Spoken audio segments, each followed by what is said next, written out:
L'histoire de Gog et Magog, Ya'juj et Ma'juj en arabe, dans le Coran est mentionnée principalement dans deux sourates.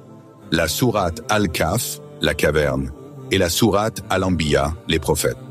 Voici un résumé de ces mentions. Sourate Al-Kahf, la caverne, versets 83-98.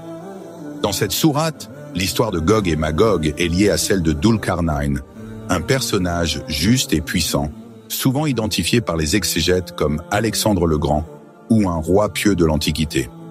Les versets décrivent comment Dhul-Qarnayn voyageait à travers le monde et arriva à un peuple qui se plaignait de la corruption et des méfaits causés par Gog et Magog.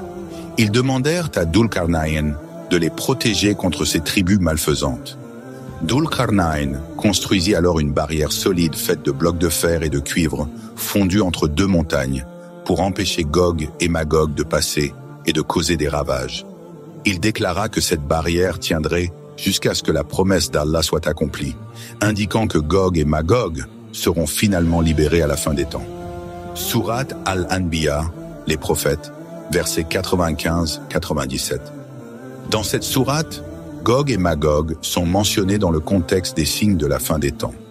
Les versets indiquent qu'une barrière les empêche de se répandre, mais qu'ils seront libérés quand le moment viendra. Leur libération sera un signe de la proximité du jour du jugement.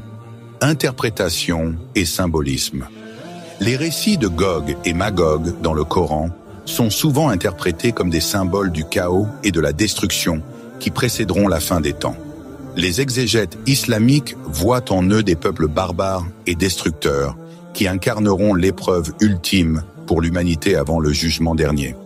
Ces histoires soulignent aussi l'importance de la justice et de la piété, symbolisée par Dhul-Qarnayn, et la croyance en la promesse divine selon laquelle tout mal sera finalement vaincu par la volonté d'Allah.